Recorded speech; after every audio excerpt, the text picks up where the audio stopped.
पिछले कुछ वर्षों से हमारे देश के कुछ भगोड़ों को देश में वापस लाने के काफ़ी प्रयास किए जा रहे हैं। जैसे नीरव मोदी, विजय माल्या आदि नाम आप अक्सर सुनते होंगे।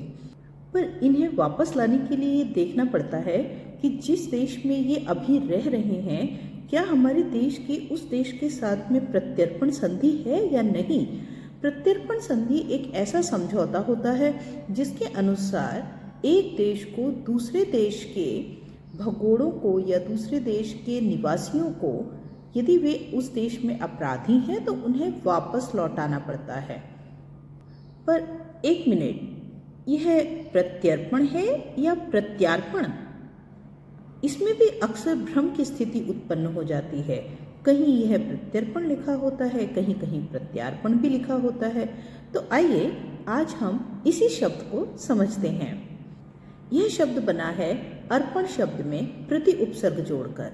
अर्पण का अर्थ तो आप जानते ही हैं, किसी को कुछ देना, और प्रति का अर्थ होता है की और या वापस। तो अब जब इन दोनों शब्दों को एक साथ जोड़ते हैं, यानी प्रति जमा अर्पण, तो उस समय यण संधि के नियम के अनुसार शब्द बनता है प्रत्यर्पण।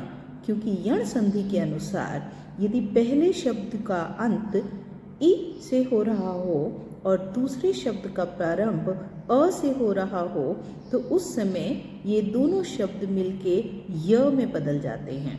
तो अब क्योंकि प्रति के साथ में अर्पण शब्द जुड़ा है, आर्पण नहीं, तो इसलिए शब्द बनेगा प्रत्यर्पण, न कि प्रत्यार्पण।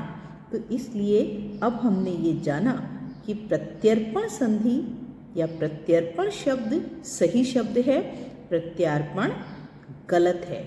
अब इस शब्द का अर्थ भी जान लेते हैं, जिसका अर्थ हुआ किसी भी व्यक्ति या वस्तु, यहाँ इस संदर्भ में व्यक्ति की बात हो रही है, को वापस लौटाना। इसी प्रकार की उपयोगी व महत्वपूर्ण जानकारी के लिए मेरे चैनल मेरे मन की बातें को सब्सक्राइब कीजिए और इस वीडियो को लाइक, शेयर और इस पर कमेंट कीजिए और बताइए कि और कौन से शब्द हैं जिनके बारे में आपको भ्रम होता है और आप उनके बारे में जानना चाहते हैं। धन्यवाद।